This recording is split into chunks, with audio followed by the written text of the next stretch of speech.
This is a Fatal 4 podcast.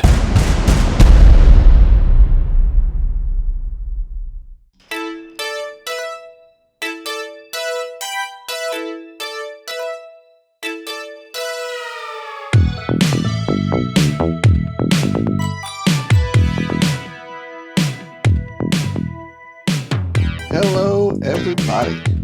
One era ends and another begins, and didn't get all of it Japan. We'll be bringing as much of it as possible to you, our lovely listeners. I am the host of this show, Kaz Wheeler, and along with me is the Gene Hackman to my Sean Connery. It's B-Rob. Gene Hackman? Gene Hackman, yeah. Yeah, I know who he is. He's dead now. Yeah, so is Sean Connery. Yeah, damn. Is it because my brother died? No. And he is the Jonathan Taylor Thomas to my Michael J. Fox. It's Will Housel. Shake it up. You giving us people with diseases? No, I'm giving you people who are retired. Jesus. Retarded? Retired because of the diseases? Yeah. Retired from life. This is going to be an 0 for 3. Jesus Christ. And finally, he is the Rick Moranis to my Bruce Willis. It's Nick Marsico. Oh, so now I'm retired. I'm a fucking tired actor. Thanks a lot, bro. Sean Connery. At least the other ones are dead. You know, he got mugged. That was hard. Who, Rick Moranis? Yeah. You never saw that? What? Oh. So, like, you know, he stopped acting and everything because he chose the family life and all that stuff. So he hadn't been doing any films, movies, nothing like that. So out of the blue, Ryan Reynolds did the, Mint Mobile campaign bullshit or whatever. He got Rick Moranis to come out of retirement, some random bullshit for his commercial, right? Immediately after that, he gets mugged on the streets of New York, just like punched in the face. And Yeah, they just got punched. I know I'm mugged. Yeah. Mugged. See, what happened was he got punched in the mug. He actually retired, Rick Moranis did, after his Little Giants beat the Little Cowboys. They were done. He retired after that and it was all over. Now he's back for Spaceballs. Yep. Because that Spaceball money. Hey, They getting Spaceball money. You know what movie's real overrated? Spaceballs. Fuck you. I'm leaving the show. For other That was reasons. quick. You want to make him puke in anger? That's gonna do it. Yeah.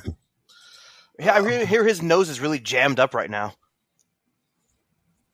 Ew. Really, a Spaceball reference? You fucking suck, both of you, all three of you. My mic is muted. I don't like the movie, so I don't know. Fuck's your point? I didn't get the reference. Yeah, well, job with a shut up and let's do our show.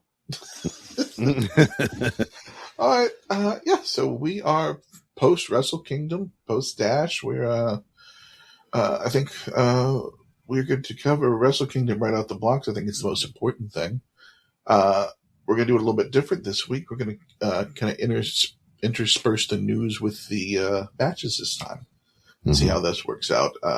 First things first, it was announced by Hiroshi Tanahashi that Wrestle Kingdom 20 was watched by 155,000 people live via New Japan World and was seen on TV Asahi on primetime television for the first time in 20 years by 3.5 million people domestically, making it the most successful Wrestle Kingdom ever. That's the equivalent of 10.5 million in the U.S. Correct. Those are huge numbers. Yes. So I think everything they did Thank you, Okada. was successful. Thank you, Okada. Sure. Yeah, I think overall, presentation wise and everything, I think they did a really good job with Wrestle Kingdom this year. I was very happy with it. Mm-hmm. They finally got a new stage. It's very cool. But yeah, let's start with the first match on the card for the New Japan World Television Championship. El Phantasmo defeats Chris Brooks. Excuse me, they were young boys before that. Yeah, but that was a zero match. That doesn't count. Oh, okay. That's mean. Morishima was kicking all sorts of ass. Well, they'll be relevant in just a little bit. Mm-hmm. But yeah, how do we feel about the TV title match? I kind of expected Brooks to win, honestly, but I was a little surprised he did. I didn't like it. Yeah, it was kind of a slog to me. I liked it. I don't know what the fuck you guys are talking about. I did too. I think it started a little slow, but I think it really picked up, and it was a nice match to just get the crowd started. I'm not here for white people. So question. Well, not question, just so much of a statement, I guess. Half of us watched this live. This is true. Yeah, me and B-Rob and Noah from the main show, and a number of listeners were watching this live. And I think we all successfully stayed up the entire time. Yeah. So what I would ask for the other two, like, did you watch it immediately that morning when you woke up, or how did you intake the Wrestle Kingdom? It's funny because, like, I woke up in the middle of the night. I'm like, oh, what match is on? And it was Okada Tanahashi. So I watched that live. Mm-hmm. But the rest I just watched on its own, like, when I was on my break. Okay. What about you, Nick? You're not going to get me up that early on a Sunday. Whether it be 2 a.m., whether it be 10 a.m., I was up at about 10, and I turned it on immediately and spent the day watching. So this is the thing. You don't have to get up if you stay up. Yeah, but I don't like staying up either. I don't like being up. Well, depends on who you're talking to. Yeah, I was about to say. You have children. You. Yep. We have to ask our Hall of Famer. Mm-hmm. That's what I might have been doing when the show was on live. What? What? I said I was sleeping. What? Anyway, that's it. I got nothing else. So yeah, I'll go too far if I keep going. ELP hangs on to the title. I thought it was a nice showing from Chris Brooks. I'd like to see him back again at some point. Mm-hmm. Then we move on to the Never Six-Man Tag Team Championship Rambo, which was won by Zack Sabre Jr., Ryohei Oiwa, and Hartley Jackson. We opened up with a musical number. Oh, we did. That's right. Yeah, the J-pop guys. Mm-hmm. That was wild. And then, like I said, Kaz heard me when I said it. It's like historically, whenever we watch some of the Stardom stuff or with TJPW and all that stuff, the women are notorious for doing little dance numbers and stuff. And I've already expressed my dismay for, like, I don't, it's not really my thing. I don't like it. But when these motherfuckers came out there and they was doing it, I was like, oh, this is great. I believe that's called sexism. I'd also like to shout out Sonata. Mm-hmm. Because the whole group, House of Torture, just a bunch of dudes in cutoff shirts and jeans shorts, and this motherfucker's dressed like a Power Ranger. Mm-hmm. With a GoPro strapped to his head. The greatest comedy mid-carder of all time. God bless him. But what I didn't understand is, or maybe it'll come out later, he had a camera strapped to his head. I wanted to see the live footage from his view. You're saying he had a strap on? Yes. All right. That sounds like him. Mm-hmm. Does it? Yes, absolutely. I say this knowing him personally as a friend. Mm-hmm. You heard what kind of stuff? You heard the kind of stuff Muda's into. Maybe gay. I know you said we was going to bounce back and forth with news. I mean, since we're on the subject of Sonata, what do we think?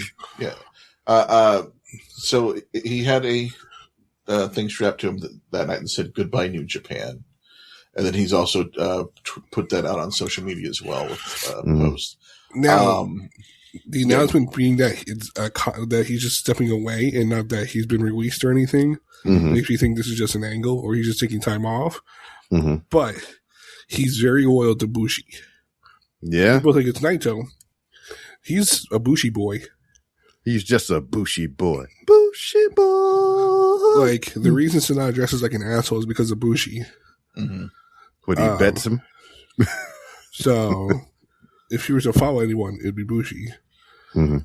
This is true. I do think it's taking time off. There is word that he might be having a bicep operation done again.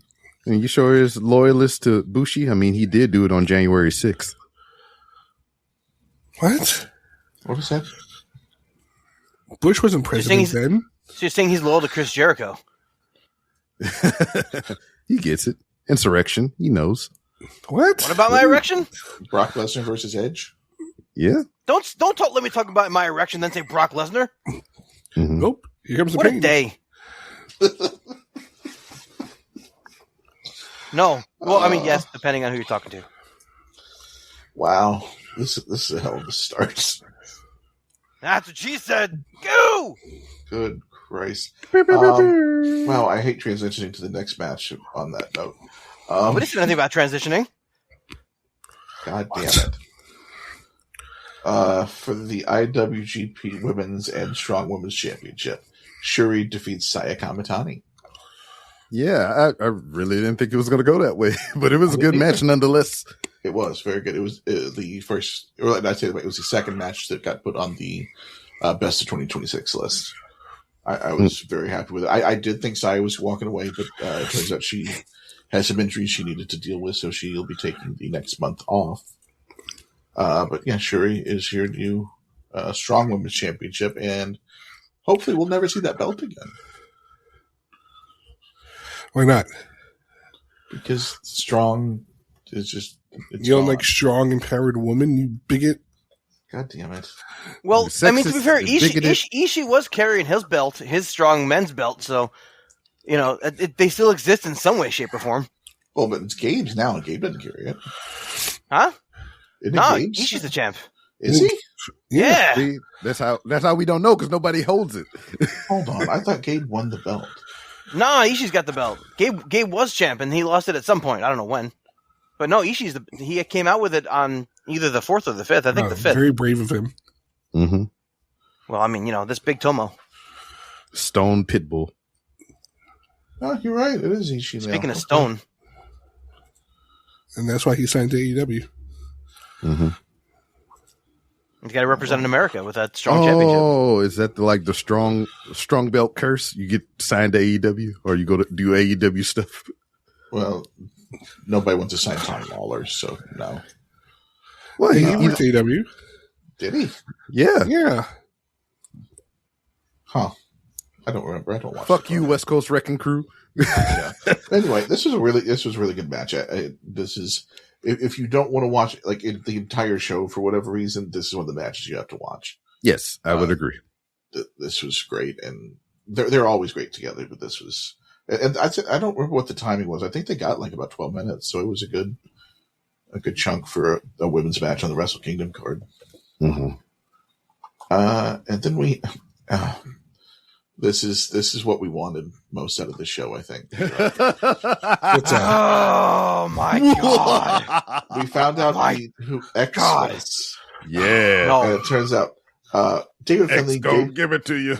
David Finlay, Gabe Kidd, Trilla Maloney, Shingo, and Hiromu are defeated by Great O'Khan, Callum Newman, Hinare, Andrade El Idolo, and the returning Jake Lee. So I was right. I said it would be a Bullet Club betrayer. Mm-hmm. I just didn't think it'd be that one. Dude, I would have rather Luke Gallows, for fuck's sake. I hate Jake Lee. He sucks. Oh, blasphemous. Agreed. I hate him. And here's the thing is, 2 nights in a row, he proved me right, too, because he was terrible both nights. I disagree. I think Jake Lee's great. That's great for you. He stinks in the ring. He was kind of funny, behaving like a weirdo on the 5th, but Jesus goddamn Christ, he stinks in the ring. Nah, that's just you. He'll be fine. I don't know. Well, how did you feel? Is this what made you sick? I think no, so. It made me sick that they picked Jake Lee over Andrade El Idolo. Look at that motherfucker. That dude's joked to the gills. Well, he's got to fight his gay kid. He has to wrestle gay kid. Well, in the backstage comments, he had no idea who the hell Gabe Kidd was. He goes, "Who's that guy?" And JAY was saying, "Well, it's Gabe Kidd." Gabe Kidd. He goes, "Gay kid? Gay kid?" Like, no, Gabe Kidd. Okay, explain it to him. You thought he was calling him a kid, like from the UK show, the NXT. And he was like, "Well, where's Carlos Romo?" Who? Carlos Romo. The quarterback? No. Oh, that's Tony Romo. His partner. His old partner. Carlos Romo. Yeah. Why are you making references we don't understand? Why are you talking about New Jersey stuff we don't get, sir? It's not New Jersey stuff. It's European wrestling stuff. Do I look like a pervert to you? Yes. Yes. Yeah, Jersey Island. Anyway, that team won with Jake Lee because Jake Lee's the best. Yeah. Then we move on to the IWGP Junior Heavyweight Championship #1 contenders match. What happened? El Desperado defeats Kosei Fujita, Sho, and Taiji Ishimori. Oh, by the way, I did watch this with our Golden Rust winner. Mm-hmm. And everyone that came out said, this guy sucks. What do you think about the champion that did not participate but got an entrance? He thought he was a weirdo. Well, yeah, that's true, but he is a weirdo. And he's so this match was fine, and I'm glad Despe won because he gets to kick the shit out of fucking Doki. But what 7 minutes? And it was this match stunk. 8 minutes and 25 seconds. It had run-ins. Yeah, it was just a big old ugly mess. Mm-hmm. I mean, this. If you were going to pick one match that was going to get cut short, I mean, this one probably makes the most sense. Yeah, and I had no expectations for this match, and I still thought it was bad. Yeah, that doesn't usually happen to me, especially because I like all these guys. But it's just for whatever reason, it just didn't click. I think they had no time, and they just did a bunch of stuff, and the match ended. So it got us to the right spot with Desperado getting the chance at his belt. Yeah, I would have cut down some time off the 10-man tag to give this more time. I would have cut everything Jake Lee did, including his life. Oh no, I wouldn't go that far. Yeah, just send him back to All Japan.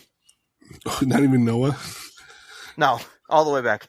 I mean, well, hey, Kaz brought it up when we was live watching this or whatever. I mean, he's close to being a Triple Crown champion. What you were saying? Yeah, he's IWGP title away. No. Yeah. No. Yes. And who did he would be the third person to do it, right? Look, all I know is it's Muto, Kojima, and then it'd be Jake Lee. And we'll talk about it later. Let's go to the next match. Don't put them together. All I know is, real quick, all I know is that Kento did a disservice to the world by making Jake Lee look good. Thank you so much, Kento, for making Jake Lee. He's doing a lot of disservices lately. Son of a bitch. Now, speaking of Las Vegas, the Death Vegas Invitational was announced. Hell yeah. Which will be part of the collective on WrestleMania weekend. So Despy gets his own show. Again. In America. Yeah, so this is like the sequel to the Despy Invitational. Mm-hmm. So it's the threequel, because there was a Despe, then there was a Death Pain, and now there's a Death Vegas. Death Vegas. Yeah. So who's the main event with Despy in the death match? Starlight Kid somehow. some way. I'd be cool with that. I was thinking Gage. Nick Gage? Oh, yeah. Ooh, well, it could be. He's up and running again. I would be completely cool with that. Dr. Redacted. Dr. Disrespect. Wow. That's somehow a reference I didn't expect B-Rob to make, but also an old reference enough that it's not good anymore. So you're calling B-Rob old again, by the way. Yes. Well, speaking of old, let's talk about this old fuck evil wrestling. Now we're not. No, we got one more thing to talk about. We also had the announcement of the G1. America. And G1 USA returning. America. First night of G1 will be July 11th in Chicago at the Now Arena. Oh my God, CM Punk's in the G1. But he's not going to be allowed to wrestle there, just like Moxley couldn't wrestle in 2019. That was weird as shit. So the last time they did this was Dallas in 2019, right? Mm-hmm. Yeah. And we got Tanahashi versus Okada in America that night, which was kind of neat. But I don't know. I just wish they'd run different places besides Chicago and San Francisco and New Jersey. It is a new building, though. I mean, they didn't run the Now Arena, right? They ran somewhere else before. Mm-hmm. I don't think they've run this one as far as I can recall. As much as I would like them to go more places or whatever, I mean, this speaks to the sparseness of their visits to the United States. So, I mean, if they're going to come, just not a lot, I mean, you might as well just go to the major cities, so I can understand that. Hey, Houston is major as fuck. Yeah, so I was going to say, it was a major city, fucking Houston, and we do wrestling crowds well. Yes, but also, I'm so confused though. Is they're killing Strong, and then they turn around and put the G1 here. I was like, that's a little bit. I'm interested in seeing what their plans are, because the winner all gets of a all sudden, the Strong belts. they're bringing it here, right? Like the Continental Classic, they put them all together. But I'm interested because I'm glad to see them branching out. I'm curious as to if it's just going to be a one and done. You know, they're doing Jersey and obviously the collective, but the collective doesn't really count. But it's, I don't know, very interesting in a good way that they're coming for such a big show, night one. Oh no, I said it by accident. Thank you, my throat. I know you were sick. I had to sub in for you. You guys are good together. And then? Yeah. And then B-Rob. And then we move on to the Never Openweight Championship, where the debuting Aaron Wolf defeats Evil. Now, the one thing that I really enjoyed about this match, well, there's more things, but like the one prominent thing that I really enjoyed about this, Evil was talking about he was going to have to fucking shave his head and dress like a young lion if he lost and all kind of other bullshit. And this motherfucker came off right off the rip. Shaved head, black trunks, black boots. I like that shit. I respect it. I respect it. Good too. I'm gonna drop a hot take. Ooh. A hot deuce. This is the best debut match of all time. Ooh. I think I burnt my fingers on that one. That was kind of hot. That's interesting. Wait, better than John Cena versus Kurt Angle? Well, debuting in wrestling. Like, John Cena was a wrestler before then. Wait, hold on. Let's think So about this. So are you putting this above Rousey? Yes. Oh, come on now. Easily. What, the fucking tag team match? Yeah. That match was... Oh, Jesus Christ. Stephanie McMahon was in that match. Shut up. Yeah, it was still a good match. Hey, she invented women's wrestling. Stephanie McMahon. Stephanie McMahon invented women's wrestling. You put it over Bad Bunny? Yes. Okay. Also a tag match with The Miz. Logan Paul? Oh, that's right. That's right. The Puerto Rico match wasn't his first one. Yes, also a tag match with The Miz. This is what I was bitching about last night, by the way. We'll talk about it some other time. We're going to circle back. We're going to think about this. We'll talk about this later on. About the best debut. The best debut. We're going to circle back to that. We'll talk about, we'll check them out. What we're going to do is we're going to look together and we're going to actually pull together all the different debut matches, and we'll see. Because this really was great. I will say the only thing that I was a little concerned about was he was winded immediately. Oh, yeah. Immediately. Yeah. He was fucking dead. It's a new world for him. I'm not too shocked. Yeah, but I mean, he looked really great. It was way, way exceeded expectations. Yeah, I agree. And channeling Hashimoto. He's a big boy. I was curious if he would slim down or not, and he did not. I think, if anything, he bulked up. But I don't more big boys. Yeah, I would like him to grow the hair back out, though.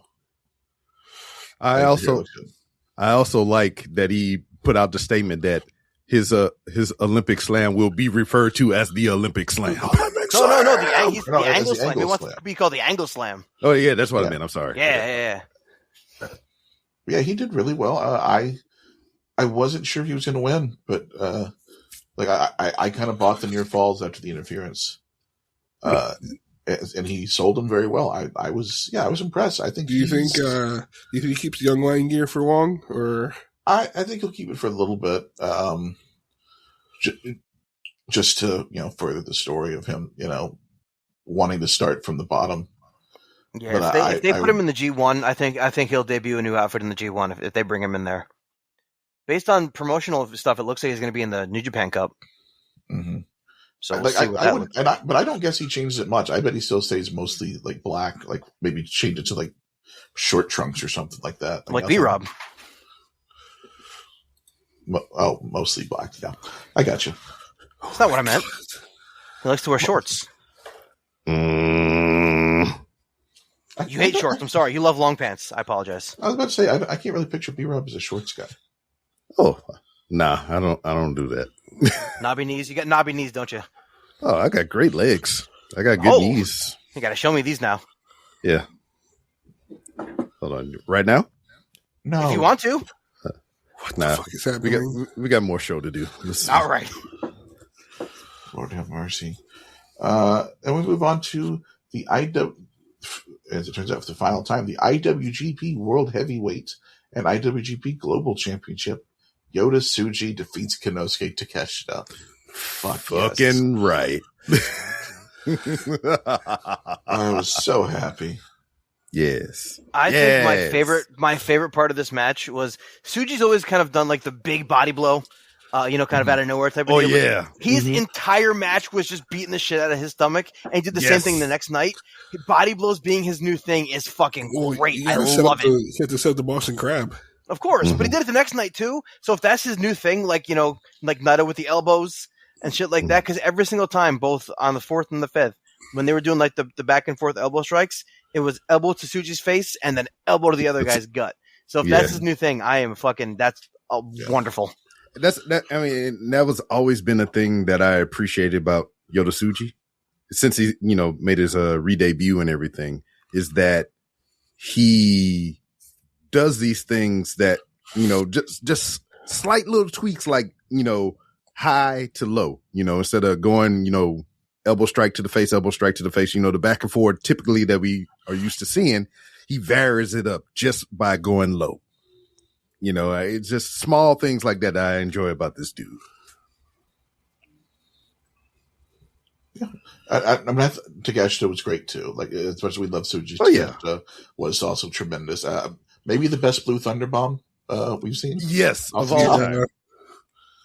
That was killer. I bought a number of the false finishes. I was not at all confident they were going to do the right thing. No, not at all. But they went the right way with it. But yeah, I was in the edge of my seat. I made it. I'm very happy with the entirety of how it went. It was great. Yeah. And Tsuji looks like a world beater now. I mean, he got put over great. Like, Takeshita did a great job with that. He already kind of felt like he was gonna feel like a world champ, and now he got that belt. He just feels like the guy now. I don't know what it is, but the tiny little switch, and he feels like the guy. Yeah, I wasn't sure if he was going to. And now it feels like you have a top guy again. Yeah, where you just never felt like New Japan has a top guy for the last couple years, really. But I mean, we might have multiple top guys, because after this match was over, what happened? We're skipping that. The Okada Tanahashi match happened over this one. No, top guys. No. I didn't see Dax and Cash come out. Okay, here's the thing. No, we're skipping over them. Okay, here's the thing. No. I'm with Jake. Yes. So immediately Tsuji breaks my heart, because the next night he goes, No, fuck you. We're not going to wrestle. You fucking suck and you don't deserve this. And then within an hour, hey, they got a match. What the fuck? So is that Yota Tsuji's fart? It's his fart? No, I didn't say. He had to earn it. He didn't, though. He barely wrestled in that match. Mm-hmm. But he didn't have to earn. He didn't have to earn shit, because he came out and made a challenge, and you know how that go over there. Yeah, but Tsuji was like, no. Tsuji literally said, no, dumbass, I ain't fighting you. He's like, nah, I'm gonna get it anyway. Because I'm Jake. And he fucking made some weird fucking movements. I'm dancing in the room right now. He did some weird fucking movements, and then Tsuji's like, all right, let's wrestle. He hypnotized him with his gyrations. I don't think I put it in the notes, but Tsuji did make the comment backstage that the global title will be for international. Yes, international only. Now, and the world title is domestic. Japan only. Yes. Which I like. So I like that a lot. Does that mean that I'm getting Tsuji versus, would we say Andrade maybe? Probably for the global belt. Yeah. All right. I'm okay with that. Yeah. Yeah. You and Will can sit there and cheer together for probably Andrade taking that belt. And then, I like things like that, because, it kind of sucked when you had somebody like Moxley who took their belt away and they still continue to run shows without their champion and shit like that, or even Takeshita most recently, So like, if you do the other things with the global title solely, that mean you won't run into shit like that. So your champion can be at home doing this thing while the global title is going around doing global things. Yeah. I like that a lot. I think that's a really good decision. But then we move on to the main event. Wait though. We got the baby back though, man. What? The version 4. Oh, well, we'll get to that. No, I want to get to it right now. What's the next night? We'll talk in a second. Yeah, we bouncing back. I thought we'd bounce it back and forth with news too. No, that news is in there. You can with patience. I want to talk yelling. Patience. Oh, I'm sorry. I forgot your sensitive eardrums. You got a little bit of a headache going. But what the hell was I going to say? I'm interested now though because I didn't know that Tsuji said that it was going to be an international only belt. I did not catch that. So maybe they'll, instead of, just kind of quietly saying goodbye to the strong, maybe they'll just kind of merge the strong belt with that and then say goodbye to the strong belt. Cause I'm okay with seeing, Ishii do some fucking crazy shit with maybe Tsuji or, maybe Andrade or something like that. I'd be okay with that. Yeah. Tsuji Andrade would probably be pretty good, actually. Yeah. Mm-hmm. Or not Ishii. Tsuji and Ishii would be great, and Andrade and Ishii would be great too. Anything with Ishii is great. We all know that. Yeah. But yeah, so then we move on to the main event. Hiroshi Tanahashi's retirement match.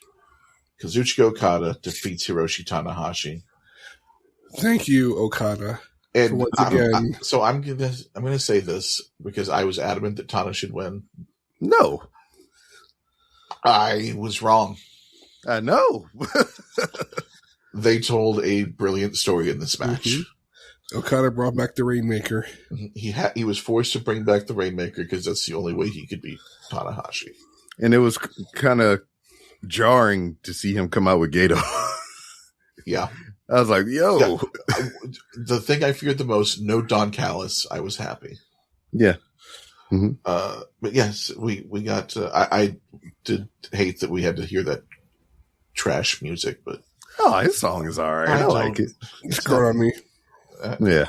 I like it too. I kind of dig it. It's only like the second time I've heard it, so I'm not a big fan. But yeah, this was excellent. This was I didn't know that Tanahashi could still have a 5-star match, but he pulled it out.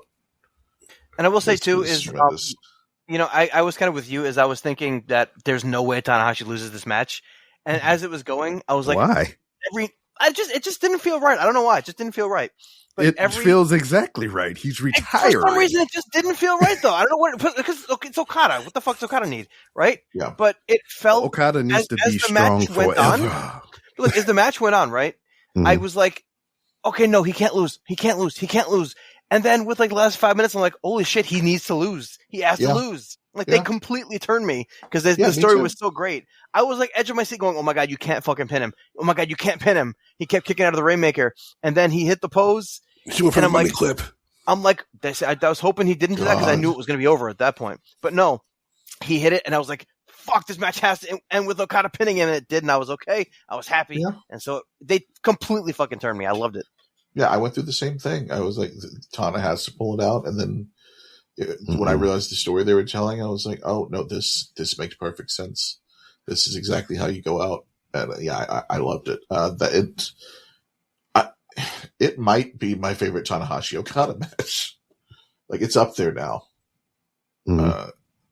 So I think this was the 9th one? 1-on-1? Yeah. 11th? It's somewhere. Maybe? It's either 9 or 11. And I think oh no, so early on. It's the first year.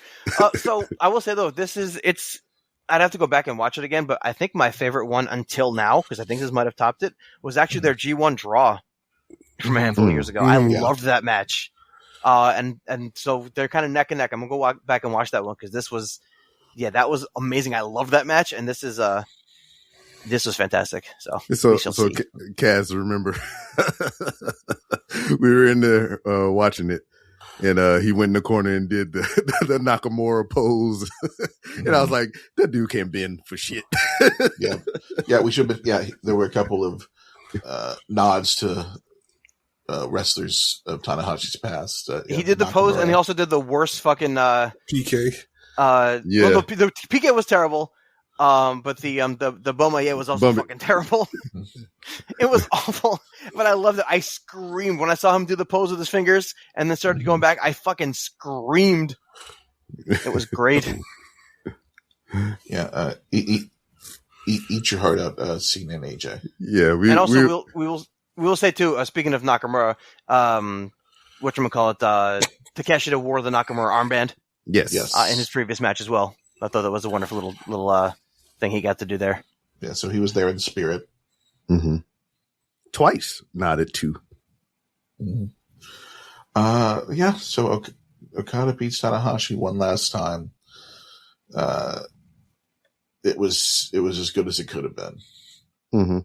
And then I said this too, and I want to, because Kaz was there, but I want to know what the other two think. Okada wearing any type of gold looks fucking good. It doesn't matter what the belt is. Right. It looks good on him. Right. That's why they had him hold that title in AEW for so long.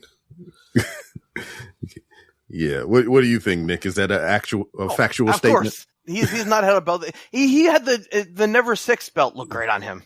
It didn't matter. Because he made that belt look important. Yeah, because he came out there with, what was that, the international title? And I was like, yes, that shit looks good.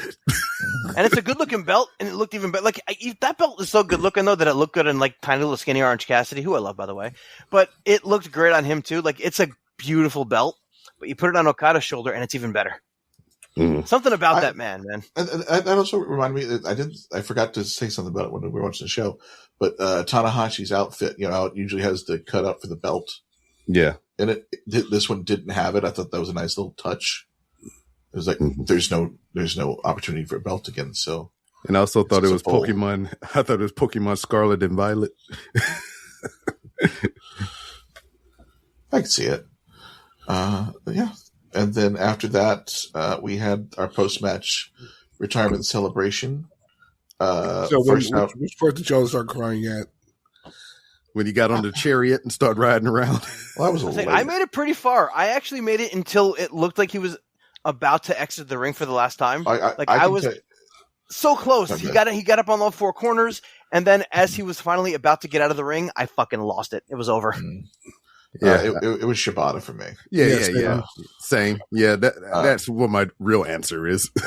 I just screamed too as soon as the first opening, I can say this in one note. Then I fucking just yelled. My wife was very mad at me because it scared the shit out of her because I just screamed at the top of my lungs. Sonata has I was like, shit. I said Sonata. Shibata has the smoothest R&B intro ever. I know, it's wonderful. It's no scrubs. Kinda. I can hear it. And he rips his shirt off and they fucking smack each other up. Same thing. Yeah, same thing. Yeah, not really much of a difference is there. For them, it's the same thing. I was yelling. I was like, he pulled a Muda. Yep, exactly. That's what I thought. I'm like, here we go. Ring the bell. Give him his 3,000th match. Oh, yeah, that pissed me off, too. He only had 2,999 matches. I think somehow that actually makes it better. He had 2,999 official career matches. Huh. And I honestly, I kind of think that is better. Like, he's not 3,000. Yeah. My wife's pissed off. My wife did not know that until 2 seconds ago, and now she's mad. No, I think it's better. Yes, it is! Here's the deal. If Mallory says it's true, then it is because she's the Hall of Famer and you're not. That's bullshit. Yeah, no, fuck you. True. No, but I made her a Hall of Famer. She's a Hall of Famer because of me. No, I made her a Hall of Famer. Yeah. Yeah, well, I let her on the show. Mm-hmm. Because I'm the man and I let her do things. Shut the fuck up over there. Oh, Jesus. Make me a damn sandwich. I make a better sandwich anyway. Jesus. But we also had Jay White was out first, which was surprising. It's the first time we've seen Jay White since he was injured. Mm-hmm. I did not see that. I didn't expect him either. It was great. Yeah. Then Will Ospreay. And then Kenny Omega and a one-legged Kota Ibushi. That was wild. Mind you, Kota Ibushi's banned from New Japan. Mm-hmm. Kenny just kind of dragged him in there, kept him in the closet until they had to walk down. In the closet? Yes. That's been a long time since that's been the case. Yeah. So, and then he refused any help whatsoever at any point. Of course, just as Ibushi would. Yeah. Mm-hmm. Actually, no. On the way down, he let them help him down out of the ring. Well, because he didn't have any choice. It was either that or he jumps off the fucking thing and breaks the other leg. Fair enough. Yeah. So then we had Shibata and then Keiji Muto and Tatsumi Fujinami. And then finally, after 30 minutes, yes, Tetsuya Naito returns to New Japan. Oh my and god! then 30 minutes. And then 30 minutes goes by. And it was funny because like Tanahashi was in the ring tapping his wrist, like, "What the fuck?" We're running out of time, bro. We're going to be on TV. We can't have this happen. Yeah. I wonder how much they cut from the broadcast of Naito coming down to the ring. I would be curious what the broadcast looks like because they played the original LIJ theme and into the new LTJ theme. I did like that. Naito's was like, "Yo, fire Gator, I'll be back. Don't worry." And it's funny is on English commentary. On English commentary, for some reason, they didn't recognize who Bushi was. They're like, "Who? That doesn't look like Naito." I'm like, "Yeah, because it's fucking Bushi, you idiots." I mean, to be fair, he was wearing a full thing. He was wearing a mask the way Bushi wears a mask, and he was wearing a suit the way Bushi wears a suit, and he was standing the way Bushi stands. Come on, Chris Jericho. Yeah, no, Jericho that was straight up exactly everything Bushi related. It's the way he stood, the way he wears a suit, the way he wears a fucking giant mask.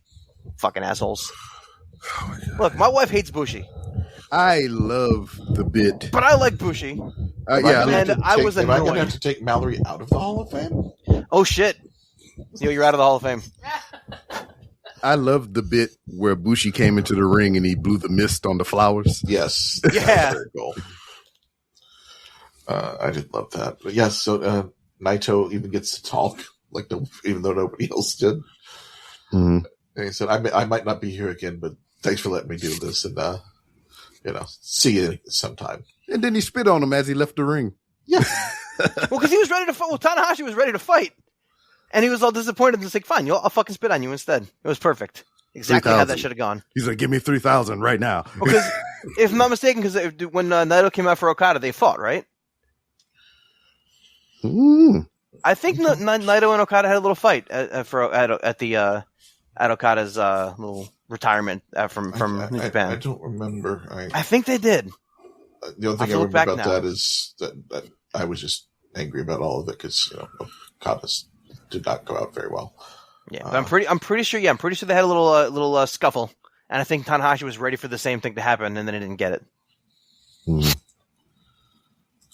But yeah, so that was the end of the ceremony, and then like you said, Tanahashi did one last air guitar, and then left the ring, and then went on to the Ace Mobile. Hell yeah! And with went fucking Bolton like pulling it.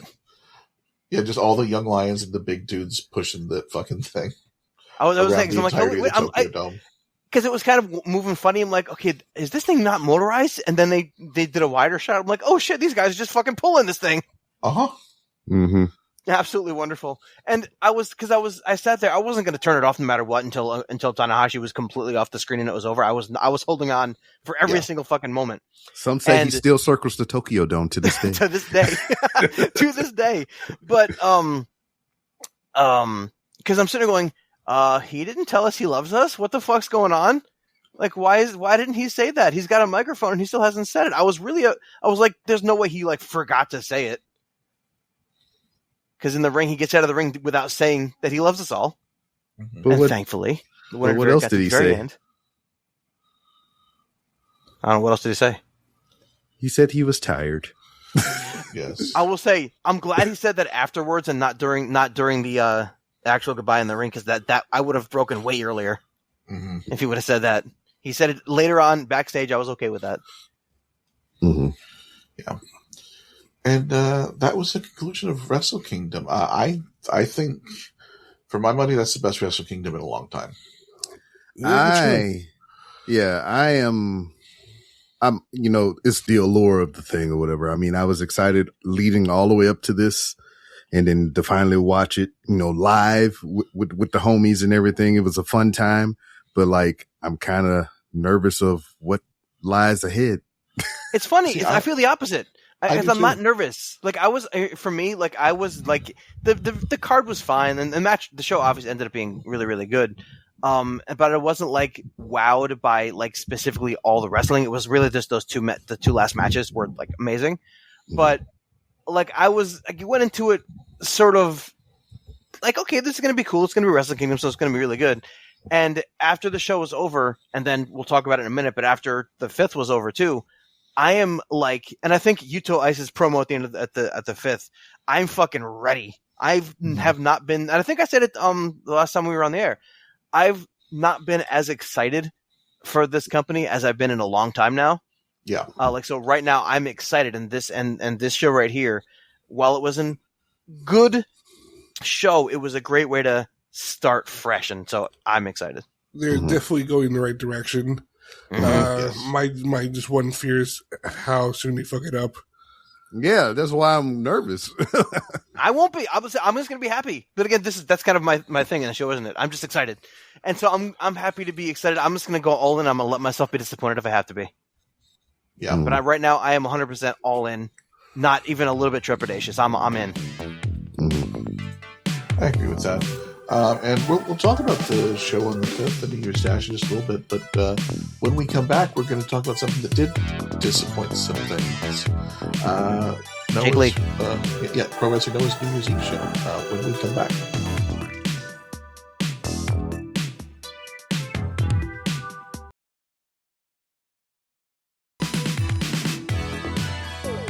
And we are back, and we are going to talk this segment about Pro Wrestling Noah's New Year 2026 event.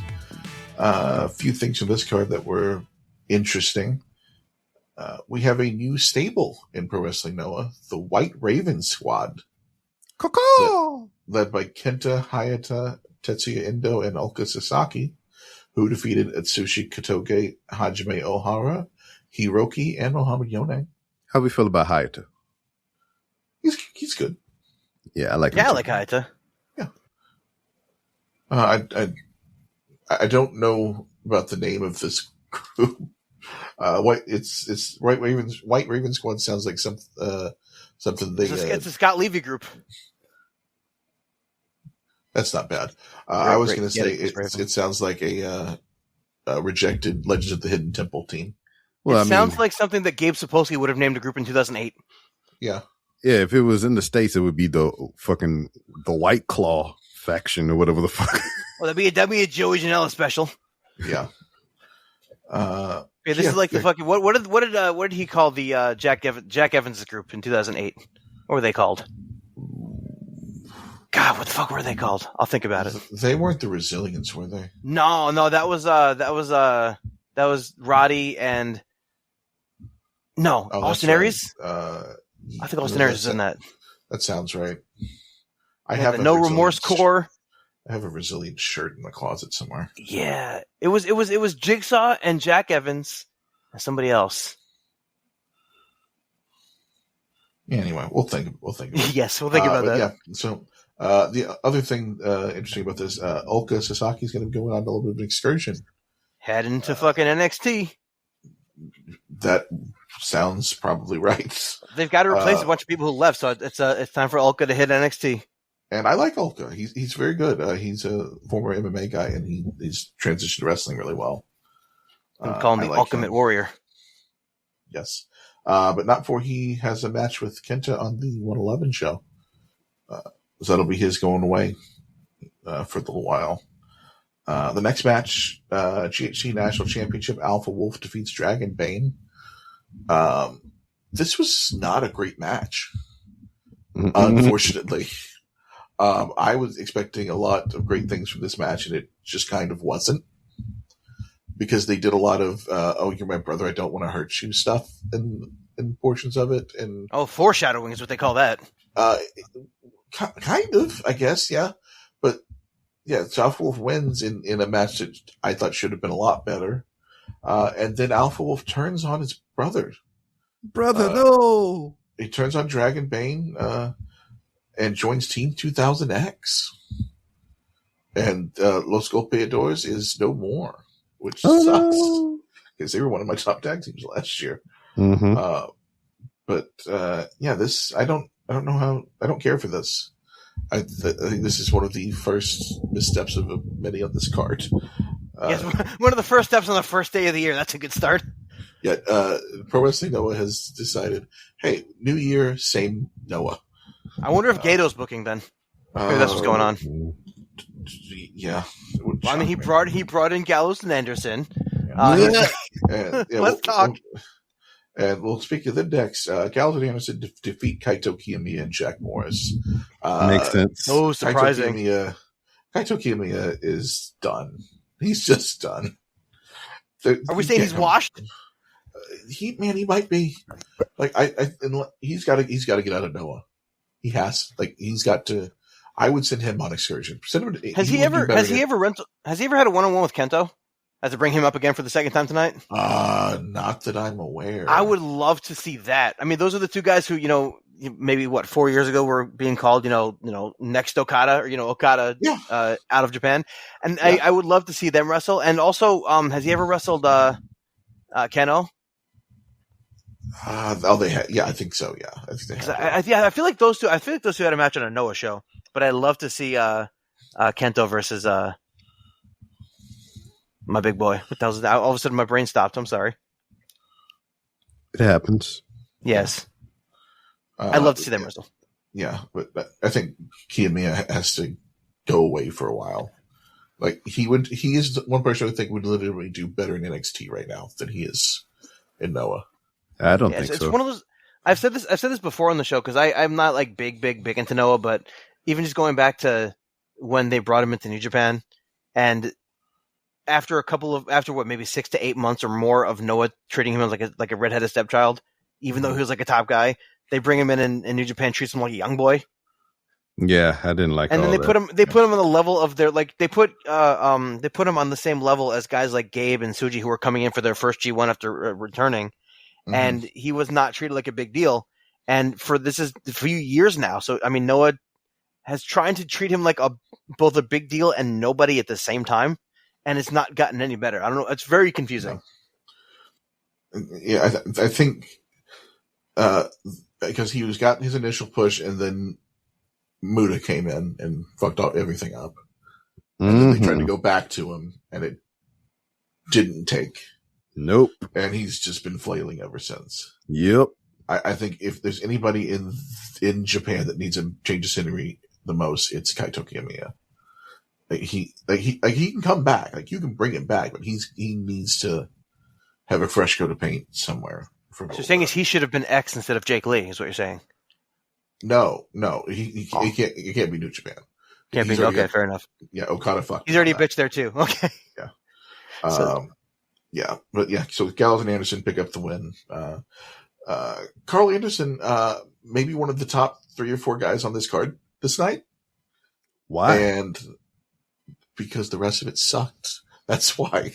I will say that he did look good. He looked trim. He was moving really great. Yeah. That's probably the best he's looked in a while. But if he's one of the top couple guys on your card on a night, you're having a bad night. Speaking of having bad nights, Kano and Marufuji lose the tag titles to Bushi and Naito. Naito looked exactly like you think he's going to look. Bushi doing the heavy lift. Oh yeah, the light heavyweight guy doing the heavy lifting. Yeah, Bushi still looks good. He's still Bushi. Naito still looks like he shouldn't be in a ring. Yeah. Real ugly Destino. Unsurprisingly. So I was kind of hoping that they were going to just let Ryusei be the one and let him wrestle. Yeah. He was with them. He did come. He was out there. Yeah. So I imagine there'll be a lot of 6-man tags with those two doing a lot of the. With Bushi and Ryusei doing the work. Yeah. Which is okay. Which is just fine. Yeah. After this, worth mentioning, Gallows and Anderson did challenge for the tag belts in the future backstage. It's gonna be bad. Good. That'll be bad. But Naito and Bushi's first title defense will be against Kenta and Hayata on February 11th. That might also be bad. Although I will say Kenta is not New Japan Kenta right now, so he's not quite Noah Kenta, but he's not New Japan Kenta. Yeah, he's better than I expect him to be by far. He's like Hideo Itami almost, which is a good thing. If we're gonna compare everything. He's like the 6 months where Hideo Itami could wrestle. Yeah, I'll give him that. Before the shoulder got fucked. This next match I heard was really good. Am I accurate? The next match was the very first match that got put on the best of 2026 list. Oh, sweet! I got to go back and watch this thing because I did not see it, but I heard. It's excellent. I love AMAKUSA. Yes, it is one of the best matches of the weekend or the week. GHC Mama say, Mama say, AMAKUSA. I was going to make that same joke. Yeah, I was making it during the match. I'm proud of you guys. AMAKUSA defeats Hiromu Takahashi in a tremendous match, as he should. This was like classic junior heavyweight sprint greatness. I loved this match. I think this is the best Hiromu match in a while. Yeah, I was going to ask. Yeah, I think this is the best match he's had since he came back from his injury. Mm-hmm. Like from his 2019 injury, you mean? Yeah. Wow, damn. All right, I'm in then. But, yeah, I really love this match. I think because I think you said last week, Nick, that you didn't really know what it would do for AMAKUSA winning the belt again, but it worked. Because AMAKUSA is kind of like he's kind of like the guy, and he has been for a while now. So the thing is, it's kind of one of those things where I kind of go back and forth. Like sometimes the guy just needs to win and beat the other team's guy. In this case, AMAKUSA beating Hiromu. I mean, when it comes down to it, Hiromu's good. Hiromu's a big deal, but is beating Hiromu in Noah that big of a rub, as it were? I don't know if it really is. And so having AMAKUSA do it, and then later on when AMAKUSA gets beat, then he's the guy who beat Hiromu. He's also the guy who's been the guy in the junior heavyweight division in Noah. And so I think that whoever beats AMAKUSA can get that a little bit from him. Because I remember just him being like the highlight of the freaking All-Star Junior Festival and shit. And I was like, that guy is it. That was the first time I saw him, and I was like, oh, fuck, I'm all in with this dude. Yeah, so if you haven't seen that it is one of the best matches of the weekend.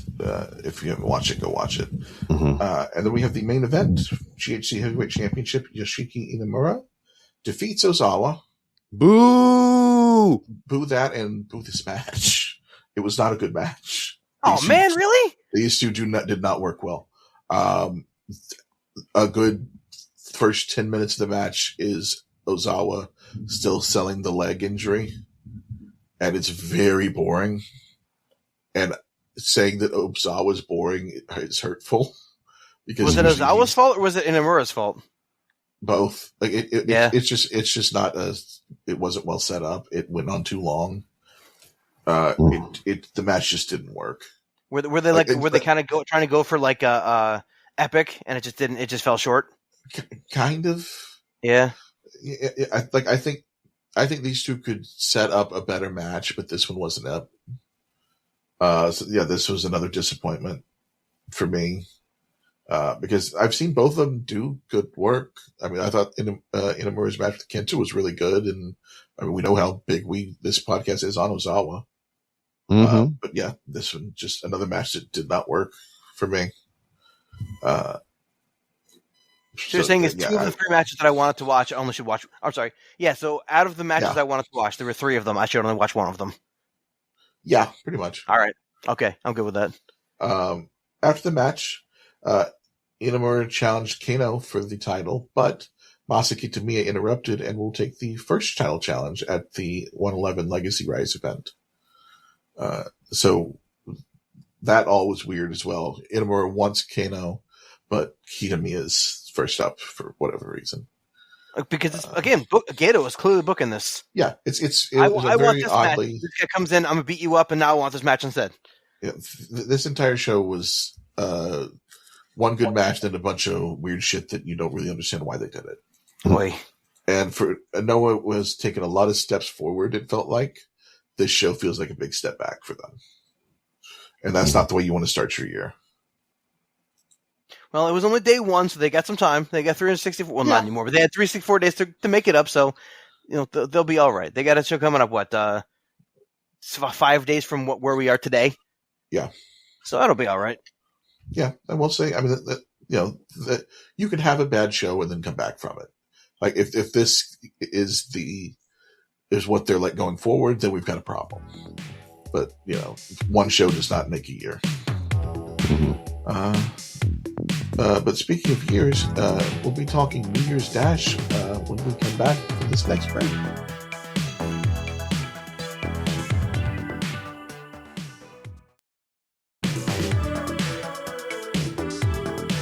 And we are back for the final segment of the night. We are talking New Japan's New Year Dash.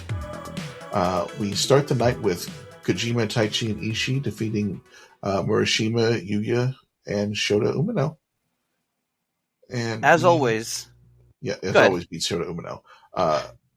But at the January 19th New Beginning show, Yuya and Shota will face Taichi and Ishii for the number one contendership for the IWGP tag titles. This was, I will say real quick, is this whole sequence, like between this and then the end of the show with all the yelling and screaming, I'm actually really excited for that match. Yeah. These guys all seem fired up as fuck. Yeah, I mean, here's the funny thing is both at Wrestle Kingdom and at Dash, very apparent, Yuya over, Shota may never not be so over. Much. Exactly. Even at the end during the backstage comments, what do you call it? Taichi was walking away and said, "Shota, yeah, well at least you're the one still getting booed." And I don't think Shota liked that very much. No, he did not. That was fucking great. Although also the backstage with Yuya and Ishii, there was one slap where it looked like Ishii actually got pissed off with the way Yuya hit him, and so I really want to see them in the ring together. Yeah, that'll be a good match. And the winner of that will face Yuto, Ice, and Oscar at will face and lose Osaka. To the KOB. Nice. You have to imagine, yeah. Then we move on to Konosuke Takeshita and Rocky Romero defeat Shoma Kato and El Phantasmo. It's the exact match you imagine. It was a match. It was good. I imagine this will be the last time we see Takeshita for a little bit. He keeps talking about how he wants to wrestle more, and so I mean, it'd be nice to see if he has some more stuff because he himself has been saying that he is hoping to wrestle more in New Japan this year. So fingers crossed that happens. But I'm interested in this next part because I did not see this anywhere. We got the Young Lions Cup coming.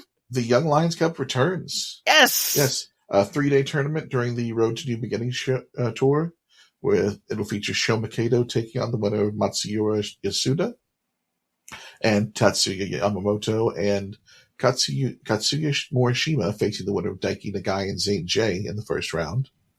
We're going to have a new Young Lions Cup after I don't think there's been one since. Have we had one since COVID? 2019. I think 2019. Yeah. With all the LA Dojo boys, with Clark and those guys. Mm-hmm. Yeah. So I'm very excited for this because I mean when I first started, like you had the Young Lions Cup every year, and it was one of the ways you really got to get familiar with the young guys. Yeah. So it's going to be Morishima, right? And then he's going to leave and fucking go kick ass somewhere else. I fucking love him, man. He's the best. I fucking love Morishima. He's very good. You could talk me into Shoma Kato. I think he's gonna. I'm hoping what he does is he pulls a Master Wato, except like better, because Wato went down to Mexico, right? And he looked. I actually did because I actually missed every single one of his matches as a Young Lion. I was not there. I missed all of his matches as a Young Lion, but I did catch some of the stuff in Mexico when it was an excursion because I heard so many people talking so great about him.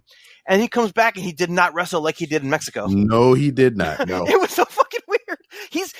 I'm a big fan. I'm bored with him now, and especially after he won the Best of the Super Juniors. I've been more with him, but I would like to see Shoma Kato go down there to Mexico, kick some ass, and come back and be what I thought Hirai Kawata was going to be. Yeah. And there's also been, completely unsubstantiated, just, people throwing stuff out there, rumors, with Tiger Mask retiring, one of these guys ended up being our new Tiger Mask. I would be okay. No, I think here's what should happen. Okay, no. Shoma Kato needs to come back as the Grand Master, and Master Wato can be Tiger Mask 5. You really want to put Wato under the Tiger Mask? Well, because Shoma Kato can come back, though. He is already going to be better. He'll already be the Grandmaster. Right? He already made that way. But then we put Master Wato in the Tiger Mask, and maybe he'll remember he can wrestle and really fucking knock it out of the park. That's what I'm going for. Yeah, that's one thing. I mean, obviously, we'll talk about it more as we get into the year, but I am very curious if we get any inklings of a handing over of the mask. It's been such a long time. What, 26 years now? 27 years? Yeah, when everybody else went like 5. Yeah. Yeah, like I think 99 is when he took the mask, I want to say. Or 98? It's been a long fucking time. I'm looking at it right now. I'm curious what yeah, look that up, because I'm curious what year he actually began his Tiger Mask. Like if you say we did that. Whoa, no, it was 95. I'm sorry, it was 1995. Okay. Holy shit. Yeah, so 31 years. Yeah, damn. That's Tiger Mask. Because he was this stubborn son of a bitch. But yeah, then you theoretically, and this is the thing about it: 31 years as this character, and within 31 years, he couldn't even put the nod in, the word in, or even say anything as far as who could be his successor. Well, because he didn't want anybody to succeed in him. Well, that's what I'm saying. He was somebody else's successor. So why the fuck, you know? Well, the weird thing was because usually, as you said, like it's only a handful of years, and he was young. He was 25 when he started this. Yeah, he just started his whole career essentially. That's not normal. And so, I mean, it's cool. Tiger Mask is great. When I first started watching New Japan in 2017, I'm like, because he was, by the time I saw him, he was an old man and he was angry, even though he was only in his mid 40s at that point. He's been an angry old man for 10 years. And so, yeah, maybe they will not. Maybe there won't be a Tiger Mask 5 or 5A, because I think there was a 5 technically somewhere along the line. Yeah, it didn't last very long. And there was Tiger Mask W. Was that Ibushi? Yes. Tiger Mask Black? Well, it's just Black Tiger.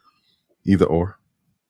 Which I don't think there is a Black Tiger at the moment, as far as I'm aware. But who was ACH then? He was Black Tiger. He was Black Tiger. Yeah, he was Rocky than ACH. Yeah, Rocky. Yeah. Famously Eddie Guerrero, former Black Tiger. Mm-hmm. And Mark Rollerball Rocco, the original Black Tiger. They gotta bring that shit back, man. They really. I will say that's bringing that kind of thing back, right? They come in and they, they get their reps in as such and such guy, and then they move on and do something. I mean, so actually would be cool with Shomakato taking that, because him and Tiger Mask have kind of been an item, I think, right? An item, that's kind of weird to say, but they've kind of been like he's been kind of his mentor, right? Yeah, like I would, and then you could have your built-in Black Tiger with Zane J if you wanted to keep it with the it being an international guy under the mask. And he's a big boy too. I'd actually love to see that. But yeah, so there's stuff that could happen, could be interesting. Next match, Bolshaman. I love it. Bolton, they're actually they're Bishamon Tin is what they're calling themselves. Bishamon Tin. I don't like that as much, but I know they did that. Yeah, they said that. Yes, but I like Bolshaman. I like that. I do too. I think it's bullshit, man. Oh no! Why? Because it's the Never belts. No, because Yujiro was in a match. Is why. Oh yeah. Defeat Sonata, Yujiro, and Kanemaru. We already talked about Sonata stuff, but yeah, Bolshaman will be challenging for the Never Six-Man titles on the January 19 Road 2 show against ZSJ, Hartley, and Ryo Aoiwa. I don't think it does them any good to win it. I don't really need Goto dealing with the 6-man belts. I don't need the 6-man belts. It's hard to say because I mean, like, and again, this might just be my excitement, coming into the year. But I mean, I'd love to see when Okada and Tanahashi and Ishii had the belts, they actually made them into like sort of an important deal. I'd love to see somebody, whether it be Bolshaman or whether it be TMDK. I'd love to see them make those belts into a big deal. And I'm not sure that I want it to be TMDK because I want Oiwa to start moving. Yeah. One thing we didn't bring up on the Wrestle Kingdom show with the 6-man Rambo, Hartley Jackson winning the belts in his Wrestle Kingdom debut after being in Japan for forever.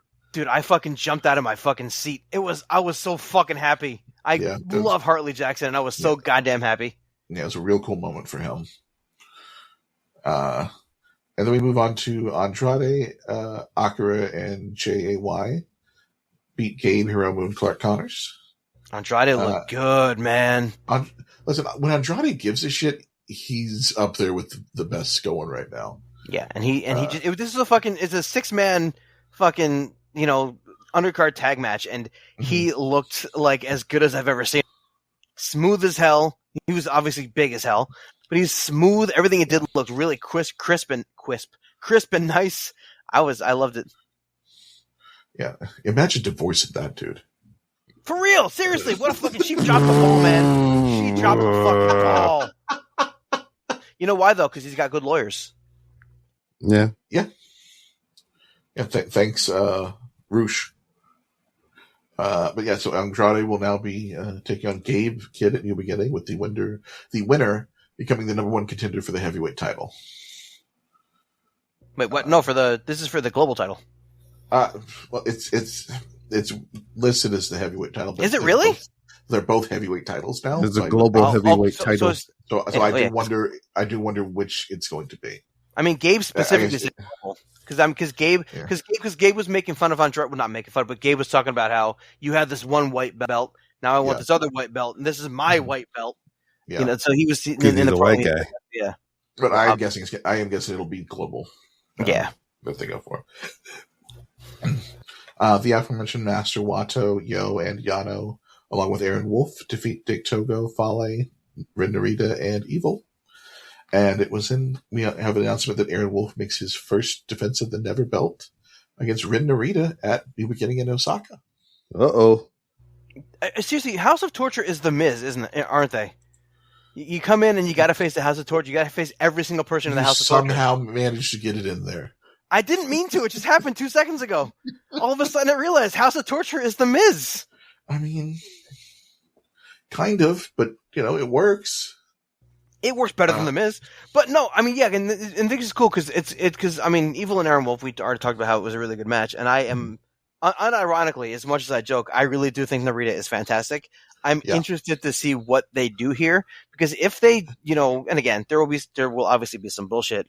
If they go somewhat light on the bullshit though, and let these two guys go, I'm really interested to see what they do as far as mat work. Like, this could be really fucking good.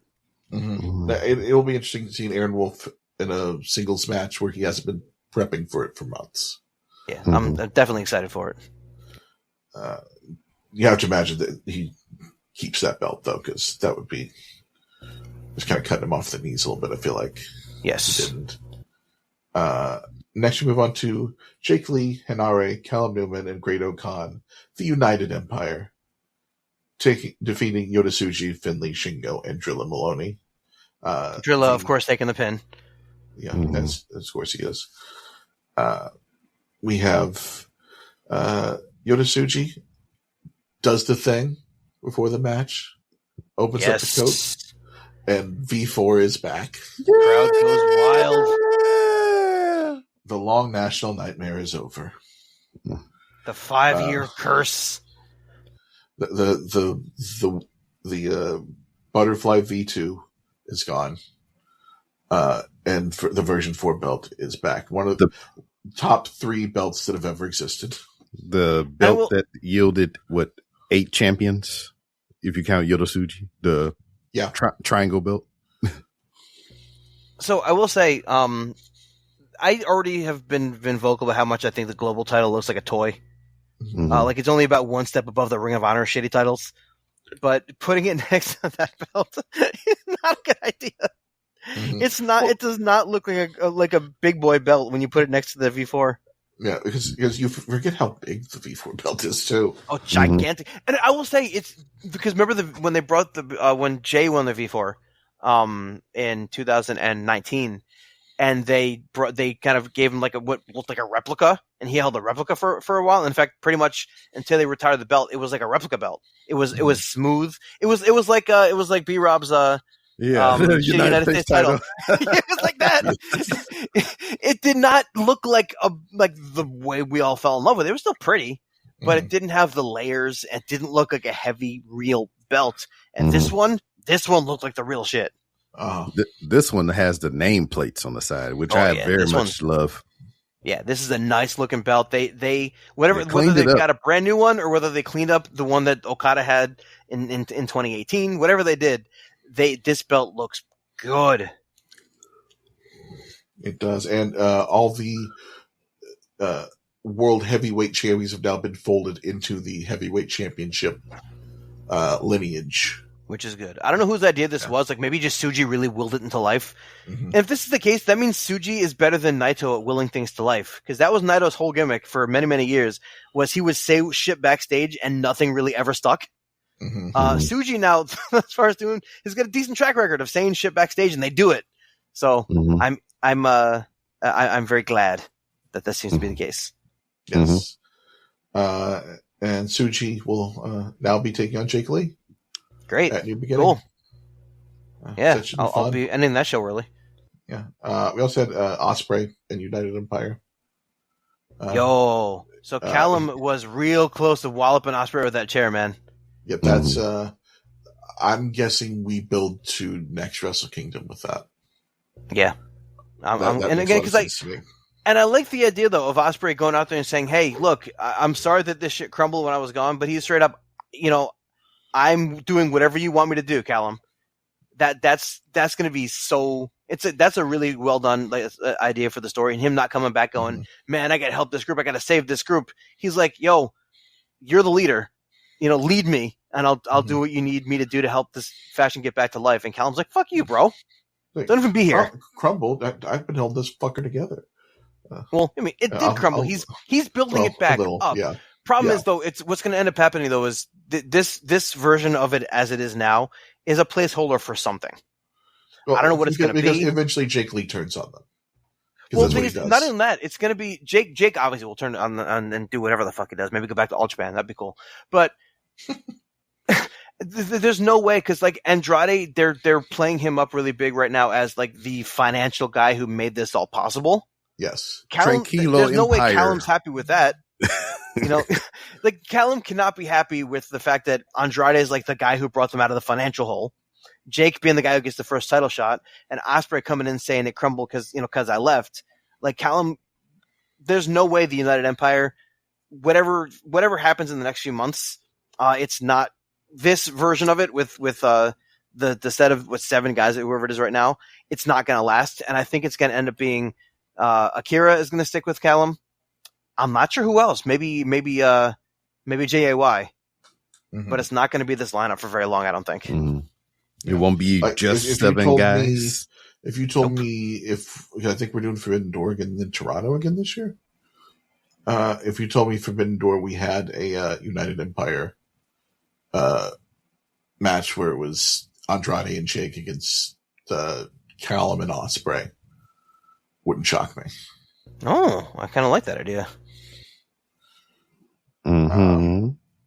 But to get to that, next up, the IWGP Junior Heavyweight Tag Titles were defended. Kosei Fujita and Robbie Eagles take the belts as they defeat Kukai and Despy, Sho and Doki, and Robbie X and Taiji Ishimori in a 4-way. Robbie Eagles look like a whole different fucking person. with that mustache? With the mustache and the abs. Oh yeah, he's fucking ripped now too, man. It's ridiculous. Yeah. Man, this made up for the disappointing match on the 4th. Yeah, very This much was so. a very, very good match. I am all right now though. I really am fucking all in on Kukai. He looks like he belongs. Like, and I think I said this when he first came in for the junior tournament, the tag tournament. But he looks like he belongs. And backstage, Despe said that he said, "I really have never had a real like tag team partner." He's like, "Kanemaru was my mentor, but not really my partner." He said, "But Kukai is my partner."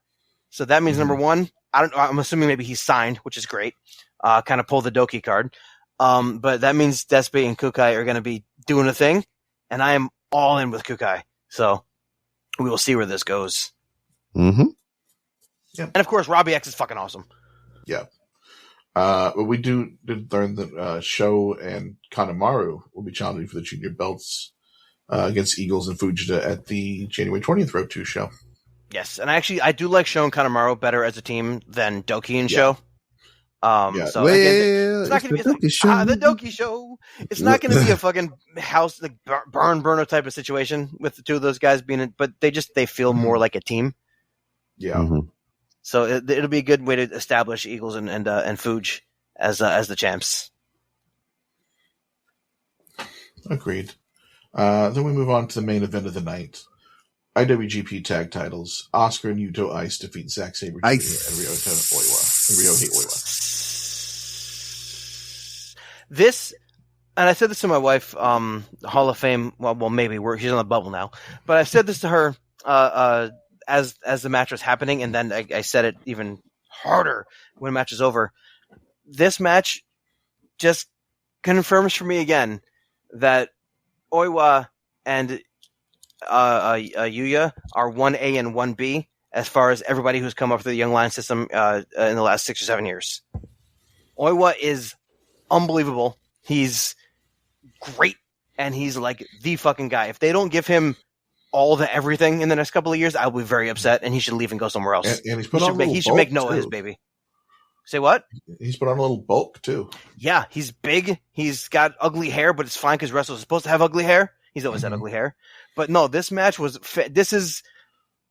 You're talking about how great AMAKUSA versus Hiromu was. Mm-hmm. I am gonna go into that match now with this one as my bar because this match was fucking great. This is a high bar for me because that was an unbelievable match. Mm-hmm. And so this is. It might be tough because again, my match of the year last year was Oiwa and Yuya, and Oiwa's now immediately on day number 2 of New Japan's thing. They've got this match. So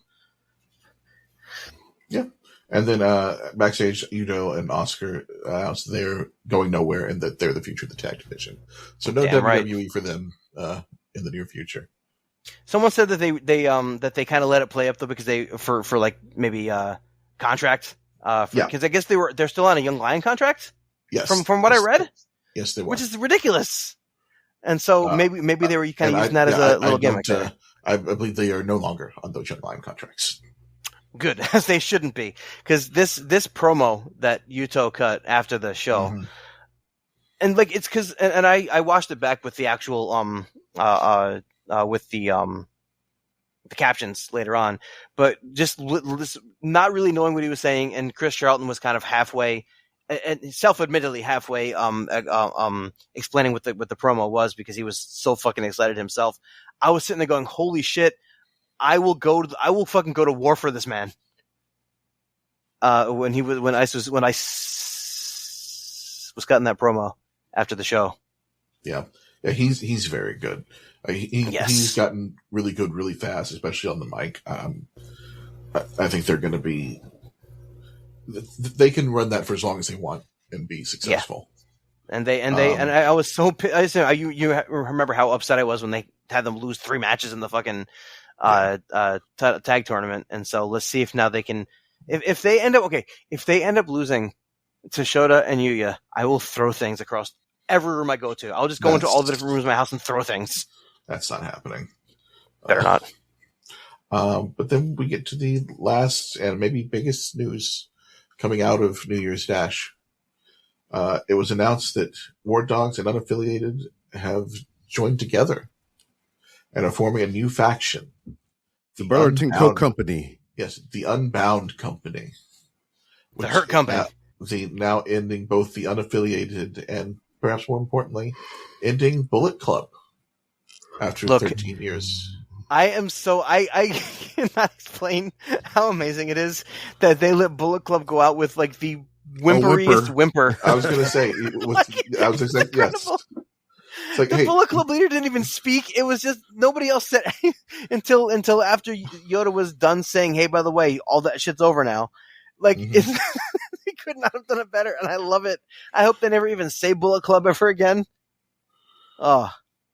Yeah, especially with Finley not saying anything, it makes me think maybe he is on the way out. I certainly hope not, but I mean, And this was, just a way of setting up who's in charge now because Tsuji's the guy. But yeah, this is interesting. I didn't see this coming.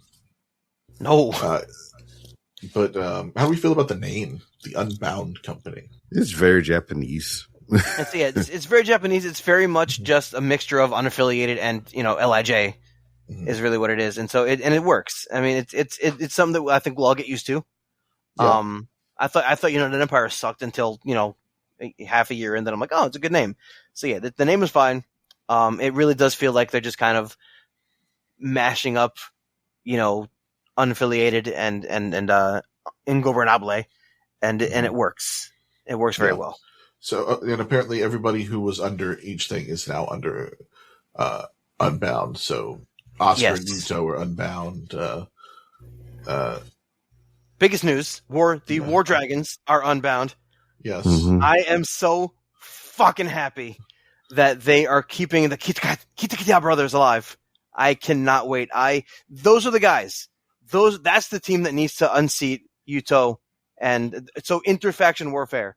I would be completely okay if Yuto and Oscar lose to the Kitakita brothers coming up. That'd be wonderful. I wouldn't be mad at that. Yeah. Yeah. Is there anything we missed that you guys want to go over? I didn't think we got all of them, but I think we didn't get all of it. What did I miss? You missed me with that bullshit. So yeah, we got a lot of it. We didn't get all of it for the weekend. There was a number of shows that we didn't get time for. Like I said, the TJPW show I know had a few good matches. Marigold had their event, but yeah, I know there's some matches worth watching on those shows. But yeah, we didn't get all of it this week. We'll try again next time. For B-Rob, for Will, for Nick, I'm Kaz. We'll see you next show. And if it's your birthday, I'm sorry that you're sick. You've been listening to a Fatal 4 podcast. Subscribe today wherever you get your podcasts and visit fatal4pod.com for more episodes, merchandise, and info on the Patreon.